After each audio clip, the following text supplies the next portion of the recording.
103.5 FM hometown station here, the headquarters, south side of 2nd Street here at the dead end here. I think it's Bryan Street, that's the intersection there. And we are live on location for Good Morning Courting episode number 3. I'm your host, Andy Earls. Alongside me, Mr. Bart White and Mark Hufford, my All-American co-host. There we go. Finally recognized. Giving them a little bit of love, Finally. Speaking of giving a little bit of love, got to get a little bit of love to the next man you're about to see on your screen, and that is Mr. Bill Ennis, formerly Coach Ennis. And, Mr. Ennis, it's really, really good to have you here. Thank you for showing up, especially all the way from Jonesboro. Well, it's my privilege to come up. And I didn't know I was going to be across from Bart White. But I was thinking just Andy Earls, one of my former students. But I'm glad to be here. Always glad to be back up to Corning. That's awesome. For those that don't know who Bill Ennis is, tell us a little bit about yourself and what you're doing now, where you're from, and things of that nature. Well, I grew up in Success, Arkansas, and went to school grades 1 through 8 at the Wing School of Success, and then at the 9th grade got to come over to the big school at Corning. And so after college, I spent 11 and a half years up at Fredericktown, Missouri, teaching and coaching, and decided we wanted to come back to Arkansas, and I come back in 1978 and worked with Coach Campbell and Don Sharp and Jerry Sharp and Bob Miller, and started out in football and track. When Coach Hicks retired, I took over the girls' basketball program. And I spent, after we got back, I spent 29 years here in the Corning system and retired. But the last 5 years, I transferred, the last 6 years of my tenure at Corning, I moved over to the elementary PE. And so I spent my last 6 years at Corning and had a very enjoyable 6 years of teaching physical education in the Corning school system. But we moved to Corning. We had one daughter there, and since we've been down there, our second daughter's moved. So both daughters are in Jonesboro, and we love living down there and being close to them. Coach Ennis, did you always want to be a coach, or what made you want to be a coach? I really don't know, and that's an honest answer. I sort of got into it accidentally, I guess. Yeah. And, I bet you're glad you did. Well, yeah. I've told many people when I got into education, and I spent, guys, after I retired, I spent 11 and a half years in Fredericktown, Missouri. I spent 29 years here, so you count that up. That's 40 and a half years. So when I moved to Jonesboro, my daughter said, "Hey, Dad, Nettleton needs somebody over there to run their in-school suspension program." So I go over there, and that, I guarantee you. So I spent 12 years, maybe 13 years, at subbing, but it evolved more than in-school suspension. Right. Can you sub down there? Can you? Okay. Get suckered in. So I subbed from pre-K to 6th grade, but I only went to the high school one time. Yeah. What have you not done? It sounds like you've done everything. Well, I don't know.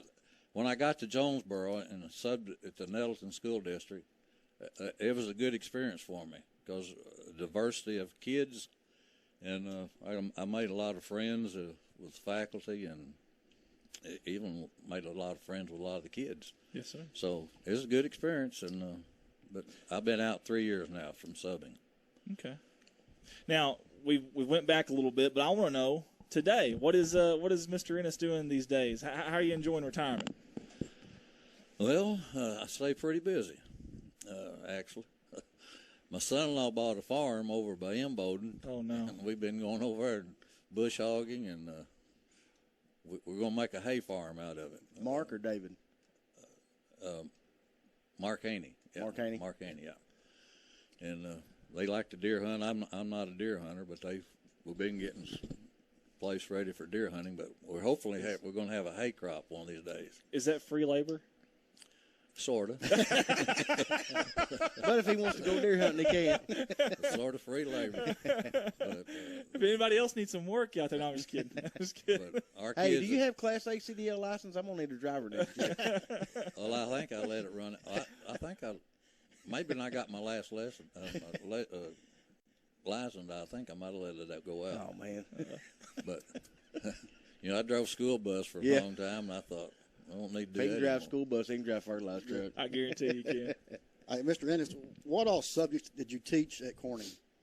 At Corning, when I moved down here, I was a health teacher, and I helped Coach Campbell in the senior high football, and I was a senior high track coach.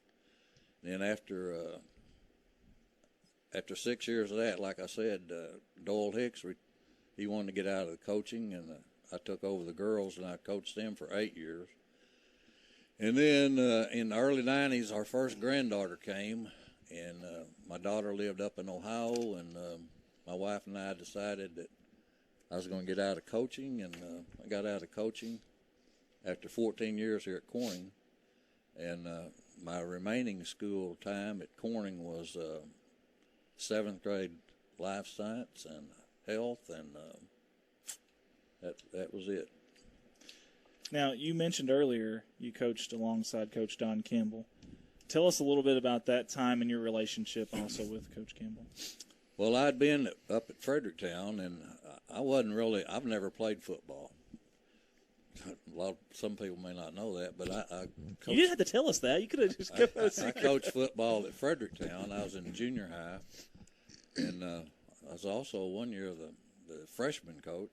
But after thinking back my days up at Fredericktown, I wish I had known Coach Campbell before I got up there. Yeah. Because I would have ran 28 sweep. I guarantee you I would have run 28 sweep. But working with Coach Campbell and Don Sharp was a great experience for me. I learned a lot from them. Tell us some memories about Coach Don and David Sharp that you remember. Don Sharp and Coach Campbell. No, David Sharp. David Sharp? Yeah. Well, see, he played basketball, but Don Sharp, I can tell you a lot about Don Sharp, his dad. He was a defensive coordinator at Corning, and Don Campbell, being the offensive mind that he had a lot of sometimes trouble with some of the defensive things that we'd come up with, but because he knew how to beat it. He knew how to score it. But anyway, the combination of those two guys, and back in those days, I guess it was interesting, and Coach Campbell would stand before a group and think, well, I don't know how we're going to do anything with this bunch this year. But the boys had the mindset that they couldn't get beat. And that goes a long way. That goes a long ways. Before Mark asks, whenever you got to Corning, did Coach Campbell kind of instill that in his assistant coaches too? That hey, we got to believe attitude, that, hey, we're going to win attitude? Well, I guess after being with him, we just thought it too. Come natural, didn't it? Come natural. Hey, didn't Coach Don didn't he coach senior high boys basketball? Yeah. That's what I thought. After Albert Brown became principal, right. Don Sharp was I remember Kent played for him. Kent Darby's cousin, yeah. Don coached the boys basketball, and I guess after he left Coach Sashley came up and took the basketball program. Yep. You mentioned Albert Brown there. Tell us about your memories of Albert Brown. He liked to bird hunt, and he liked to fish, but he was a heck of a basketball player back in his days of playing for Coach Mr. Kimbrell over at Turl, I guess. He's a pretty good-sized man. Yeah, Mr. he's a Brown pretty good-sized man. But always enjoyed working with him. Wasn't he was superintendent too at one time? Yeah, wasn't he became superintendent. Yep. When Paul Stovall left, he was a legend here. Yep. Albert he was a principal after he left. And I guess that's the reason I came, because they needed someone to take Albert was helping with football and besides basketball, and so when he left, Coach Stahl, I think, went to Walnut Ridge, and then I came down here, and but I guess accidentally I got here. Oh yeah. My dad and I used to bird hunt, and back when we had a lot of birds, and one year at Christmas vacation, we ran into Mr. Kimbrell bird hunting. I said something about, you got any openings? You know, I just conversation. Yeah. Well, before school was out that year, he come up. That's when Coach Brown was going to go to be the principal, and so that's the way I got here. Wow. Bird hunting. Bird hunting. You was at the right place at the right time. You're right. And you happened to say the right thing. Yeah. But back to something that was said a while ago. My wife and I have talked about this. We've been married 55 years, I guess. Wow. Congratulations. Over 50. It's a long time. Our girls were, I got to coach my girls in Corning. And they turned out to be good kids. They found them a good husband. Yep. I agree with that. My wife and I have been happy. And what more can you ask for in life? There you go. Amen to that. There you go. Amen to that. I totally agree. That's a good way to look at it, too. It really, really is. Back in your day, so you've been on the sidelines here for our Bobcat program on the football field, on the gridiron there. Back in your day, how big was the Corning Pickett rivalry? Oh, it's big because everybody knew we was going to beat Pickett. Yes. Confidence. Lack of confidence. And, when we I bet these Pickett people that watch this hate us because it's an every week deal. Yeah. When we would go to Pickett, and I guarantee you before we got out of the city limits, we was going to get egged. Oh yeah. I've heard of that, like in Pollard, that they would. Yeah, somewhere before you got out of Pickett. I don't know, and I guess I can remember one game over Mark Stafford. Was a little old bitty guy, and you remember Mark Stafford? Boy, he could kick the heck out of a field goal, buddy. He could kick the ball. We beat Pickett, I guess, on a field goal. Yeah, I remember that. Man, he could boot the ball. Mark Stafford? Yes. I don't know. He may have weighed 100 pounds. But yeah, he wasn't very big at all, but, man, he had a leg on him. Yeah, he kind of like Jesus. Been a good soccer player, you're saying? I'm sure. I always ask this question because I hear about the Corning Walnut Ridge games back in, but in your mind, was Corning Walnut Ridge a bigger rivalry than Corning Pickett back then? Walnut Ridge was big. And I guess what the saying when we was going to play them was Crack Nut Hill. Crack Nut Hill. Yeah. And I can't remember that little chant that the guys it was a teacher, I think, that had started it. It was what I heard. Paige Cat knows it really, really well. I can't remember her name now. We sang some kind of little song. Yes. Wiggly Wiggly Wobbly O. Or oh yeah, like we've got that on our YouTube channel. There's a chant. You guys have to pull. By the way, it's a good chance for us to mention this on our YouTube channel. If you go to playlist, you can do Bobcat Classics. That chant that Coach Ennis is talking about is actually on there. Good. I wonder if you could hear it. Coach, bear with me a second. There was one thing certain every time we played Walnut Ridge. The Bobcats were definitely going to win. Yeah. We just didn't know which one. But we had some good games, man. Yeah, we did. We were good friends with their coaches.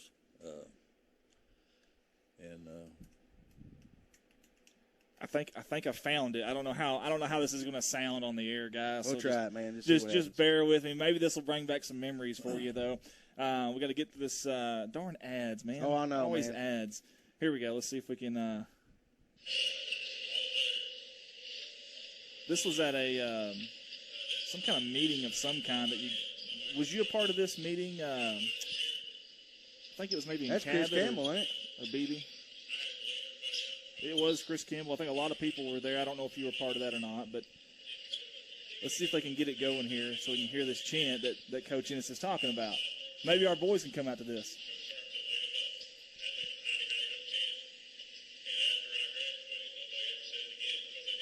Come on. We're getting to it, I promise, guys. Here we go. Yeah. Howdy, howdy, ho.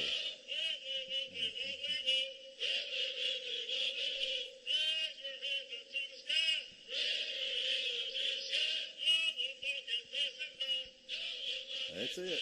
Yeah. Yep.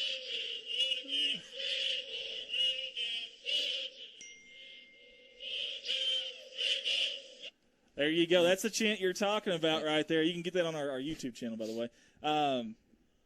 Would y'all do that before every game? Yeah, every game. I guess marching into the stadium, maybe singing it. Yeah. But I might comment. The first year I got here, some of the players we had was Gary Gilby. I never will forget Gary Gilby, and he was a heck of a player. Rio Morrow, Mr. I'm trying to think who was played by Mr. Pilla, but he was a classic up there in the press box, and but one of his classic sayings was, when Rio would run the ball, he'd say, "Rio Morrow." I heard he was a good one, though. It just echoed through the stadium. Yeah, I heard he was definitely a good one, and he was there for a while, was he not? Mr. Pillow? Yeah, I guess till he got health, couldn't do it any longer. Coach Ennis? Oh, go ahead. Before, just real quick, I know you're about to ask a question. Chris Campbell said the Howdy Howdy Ho chant. Actually, Timmy Goodman came up with that, evidently. Timmy Goodman. I didn't know that. He played before I got down here. Go ahead. I'm sorry, Buck. No, you're fine. What is probably your most favorite memory coaching at Corning? Well, I had a lot of good memories with football, but when I was coaching basketball,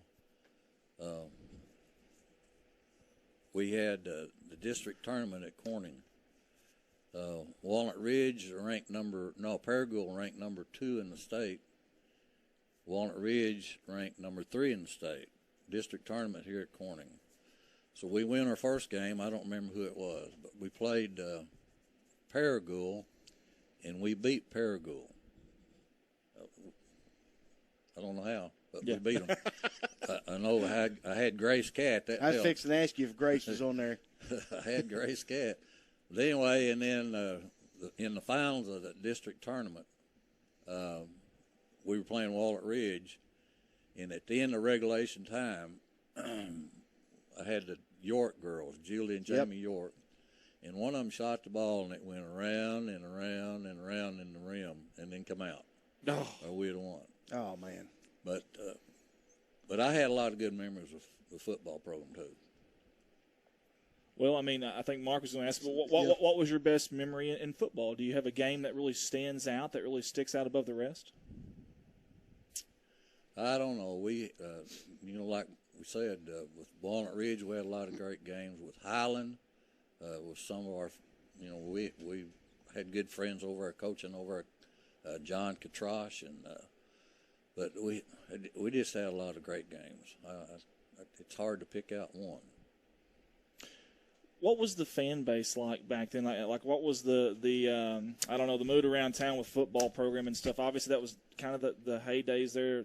Some really good football back then. Was the support from the fan base a big deal back then? Oh, we always had the fan base. But I can remember one year we played Mountain View in the playoffs. And I can't remember who had made this big C that was standing out in the stadium. And I believe Paul Moore hauled that thing over to Mountain View.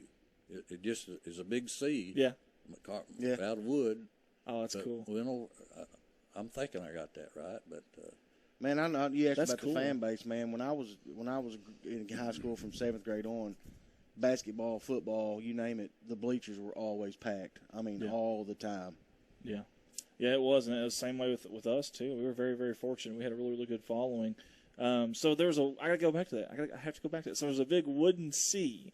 How tall are we talking? How big? Well, I think he got. I don't remember if he hauled that in the back of his truck or with a trailer. But we ought to see if he still got it. Seriously, let's. Well, I doubt it. I don't know. Or let's make one. I don't know what happened to it. Maybe Eli or Ethan Jordan can weld us one in our class. So is it like black and gold, or is it just a big wood? Just a wooden C somewhere. Yeah. That's awesome. He hauled it all the way to Mountain, which is not an easy drive, by the way. I have to ask him next time I'm in here with him about that. Yeah, big wooden C. That's awesome. I love that. You had mentioned Paul Stovall. Obviously, was there before you. But did you know Paul Stovall very well? Did you have a good He came my senior year in high school. Okay. And I didn't play football. Sure. But he got me out for track because he knew I was pretty scat. I could run. Yeah. So and I guess that I love track, and I don't know if you can't run, you can't play basketball, and you can't play football. Sure. But track is one of my favorite sports. You should challenge him to a race. I'm out. He'd blow me away. He's like a Do you white still blur. run? Well, I used to run. I know you used to run all the time. Well, when Don Sharp was here, we started the 6 o'clock Joggers Association. Oh Lord. We'd get up and meet at 6 o'clock every morning and run before school, and go home, take a shower, and then on Friday night, Coach Sharp would say, "Well, we're going to have a special."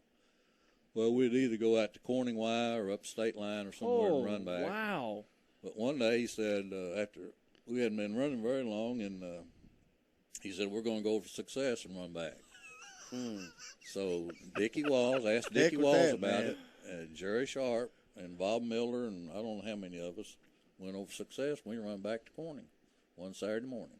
Holy smokes. Whose idea was this? Don Sharp. He wasn't very sharp, was he? My goodness. Only his last name. Yeah.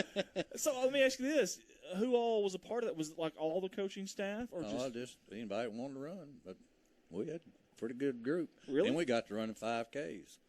And about that time, Corning Harvest Festival come in. Yeah. We started the Flat of the Pancake. It was a couple of years, and then we changed it over to Harvest Festival 5K. Yeah. But we had a lot of fun. Yeah, you when he was a kid, I see him running all the time. That's awesome, man. They still do that 5K, don't they? The Harvest Festival. I think so. Yeah. Do we want to start a morning a Joggers Association club? Yeah, to the donut shop. We'll start at the road and run to the door. I guess one of the classic things about that was we all got new jogging shoes from Skeeter Kell. Yeah. Skeeter Kell. And, Were they out of Kennett? Kennett, Missouri, I Yep. believe. Yeah. You know, Don Sharp, he'd leading us, and one day we was running up by the cemetery, and we ran through the cemetery, and that was before part of it was a grape. It was just a field. So he ran us through there in those new jogging shoes. Right through the Didn't mud. Corning used to get most of their shoes and stuff from him? Oh, yeah. I know we got, Coach Chastity we got did. most everything. That's what I thought. They may still do that. Skeeter I Kell, don't man. I know. heard that name growing up. Speaking of names, you're not the only gentleman with the last name Ennis who has been involved with the football program. I looked back, and in 1925, a name E.P. Ennis was a coach at Corning. I wanted to throw that name at you. Well, I'm not. I can't. I can't remember. I don't remember. I don't remember. Didn't know if you'd heard about that growing up, or obviously 1925. That's not you, but I'm just saying if you'd heard that name maybe growing up. I've heard of it, but I'm not. Right now, I can't. I don't know what to say about it. Gotcha. Okay. I had seen that in a. Apparently, he wasn't kin to him. Well, that's why I was hoping. Yeah. I was hoping you'd heard a story passed It down. wasn't that my would've been grandpa pretty cool. or my uncle or anything like that. Okay. Yeah, because I'd seen that in an article that he was a coach in 1925, and we've been trying to fill the gaps. We're trying to write a book one day of Bobcat history, so I'm trying to fill those gaps of head coaches and some of the coaches. Speaking of, who are some of the coaches? You mentioned a few of them earlier. So you had Mr. Sharp, you had you. Who else was assistants back then? Well, senior high is Coach Campbell and Coach Sharp and myself. Junior high is Bob Miller and Jerry Sharp. Bob Miller, okay. I knew Jerry, but I didn't know Bob Miller. I'm going to write that one down too. Jerry's a good baseball coach. Do you remember, what was this guy's name? Juddy Linus. Juddy Linus. I was at the game when he got hurt. My wife and I, in fact, we talked about that. I guess one day this week with one of my daughters, we mentioned that ball game. Do you remember exactly what happened on the play that he got hurt on, Coach Ennis? Just a head-on tackle, head-on. and my wife, she was one mentioning it this week. We remember we could hear his mother, come out of the stands screaming. Yeah, and it's a pretty sad deal. I know reading his book, I think it was a punt, and he was on the punt coverage team, and like you said, a head-to-head, just a good pop, a good lick, according to everybody. It was just it was a different thud that but yeah, evidently a sad ordeal. But do you recall back then the weeks after of the school or the football program raising money and stuff for him and his family? Well, I guess I was out of school at that time, so I don't really remember that. Okay. That part. Okay. But I know Juddy went on and seemed like he taught. I guess he graduated from college, and he may have written a book. He did. But I think he was an English major or something along that line. He did really well. He helped write some different scripts for some shows, some TV shows. He's got several books evidently, but the one of them I've been reading has been really good. I should have brought that so I could advertise that. I need to do that next Friday. But yeah, it's really cool to see a guy go through all that and then to not give up on being productive in life and doing what he did, going to the University of Arkansas. Yeah, that's what Fred was saying. Yeah. But I know he was a very intelligent person. Yeah. Yeah, I think that's true. Okay, you've coached a little bit of everything, or at least helped coach a little bit of everything. In your mind, what was the toughest, in girls, boys, what was the toughest sport for you to coach?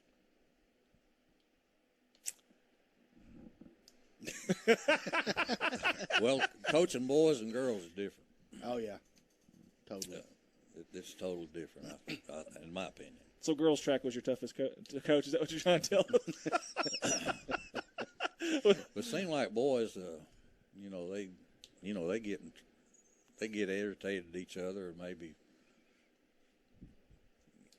scuffle, and then it's over with. But I don't know. Sometimes girls ain't like that. They hold grudges. I got 2 girls of my own. I mean, it's you may totally be right different. there, Bart. Totally different. But I enjoyed it. I've got some special memories of coaching girls, and back to girls basketball. One person at Nettleton that I really made friends with was Jason Smith, very successful there at Nettleton, but he's at Greene County Tech now, and so he's. What's Jason doing at Tech now? He's a senior girls basketball. Senior girls basketball. Okay. Okay. We've actually got some Corning alum that are over there. Chad Jordan is way up there. I know Mr. Stricker was there. Is Ray Stricker still there? He is still there? The counselor. I wonder if he's still fast. Okay, I guarantee he's still fast. See, I was the reason that Coach Stricker came to Corning. Really? Because his dad was I worked with his dad at Fredericktown. That's where Really? he raised from. Yeah. I didn't know He came to that. Corning in 91. He came to 91? 91, my senior year, yep. That's interesting. I never knew that. Well, so you coached in Fredericktown for a little while. I think you said 11 years. 11 years. 11 years.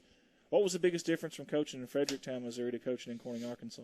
Well, Fredericktown, I was in junior high. Junior high was 7th and 8th. 7th and 8th grade. But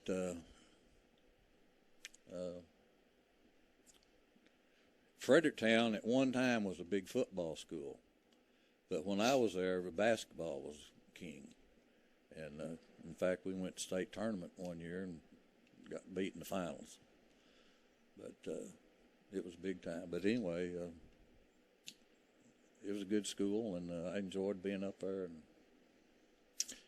do you ever head back to Fredericktown for games? Not very often. Not very often, yeah. I still have friends up there I stay in touch with. The one thing I look forward to, talking about coming back, one thing I look forward to every year, 4th of July, is getting to see, I work the ticket stand over there, and I always get to see Coach Ennis come up, and it's always so good to see. And that's what I love about that picnic is we get a lot of people come back that, maybe don't live here anymore or whatever. And it's really, really neat getting to see you there every 4th of July.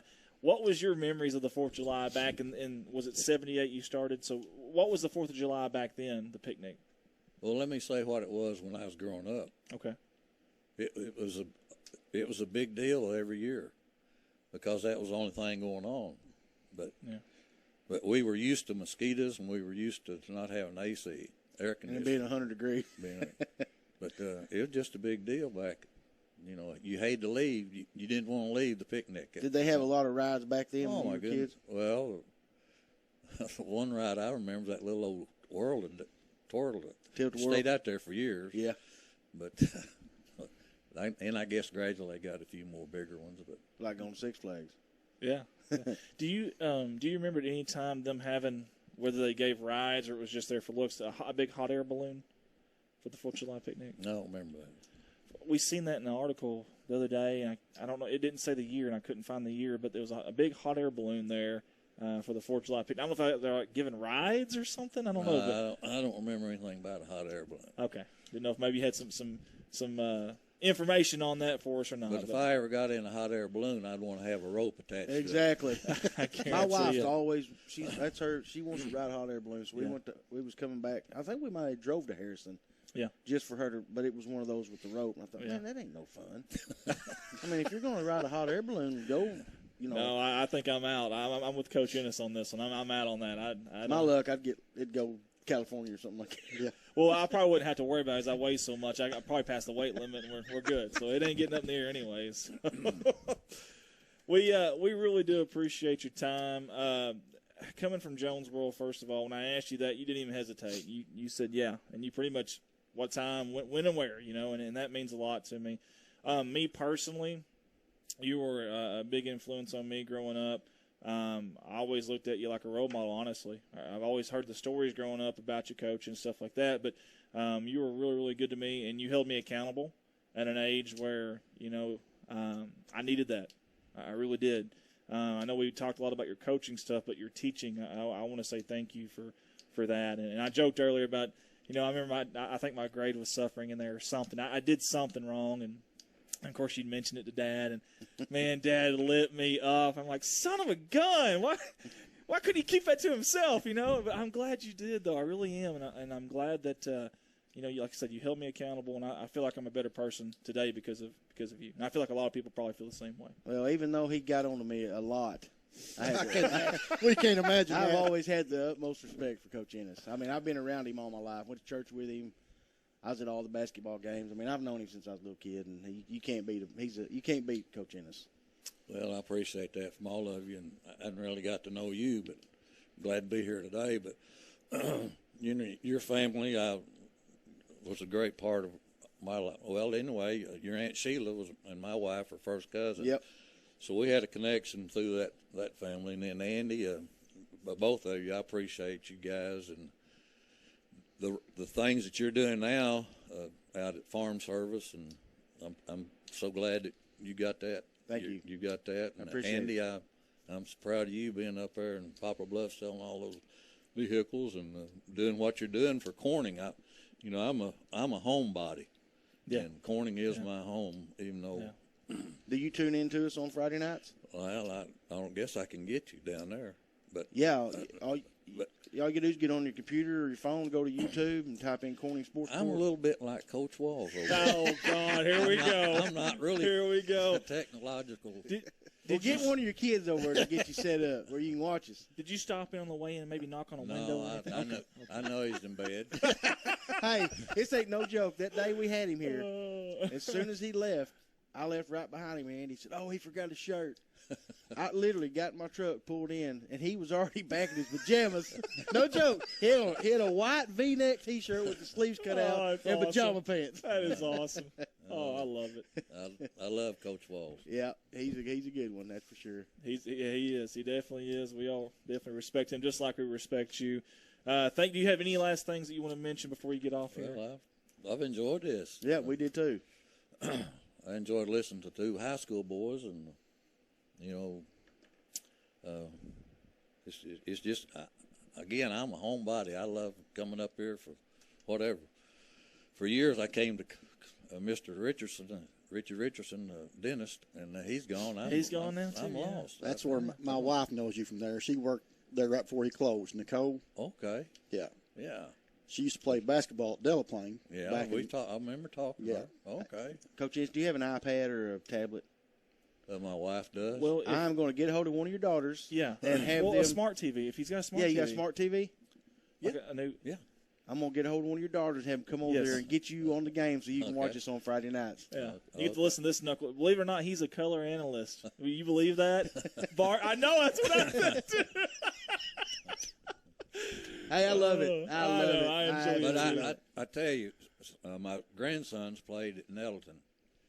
And since they've graduated from high school, both of them are out of college now, I just sort of got out of the loop of listening to high school. I go to all ASU games. There you go. Are you going Saturday? I doubt if we go. I think me and Jeff Page, I may go with him. He's got season tickets. Jeff Page? Yes, sir. Oh, he works for me out there. Oh, really? Yeah. Tell old Jeff I sure will. He's probably watching right now, but I sure will. I'll see him here in just a few minutes. Okay. hopefully he's doing his job. He is. Hopefully somebody is. He's not there. So No, yeah. I honestly, I got a great crew of guys. I do, man. I got a great crew. I mean, they get stuff handled if I'm not there. They know what to do. They know. How does that feel? Because I don't have the same feelings. Aren't mutual. I'm kidding. Mark, Love. I feel a love. oh man, I'm getting a headache. I don't know if I'll be there tonight. We sure do appreciate you. We really do. Rob and Cindy Burnett was on. Monica Lynn was on. Amy Jordan was on. Jerry, several people on tuning in to see Coach Ennis here. So thank you guys for tuning in with us. We are going to go, I think, commercial break real quick, then we'll come back and we'll end this. Okay. Guys, you're listening to Good Morning Corning live on KBKG. More Music 93.5. We'll be right back.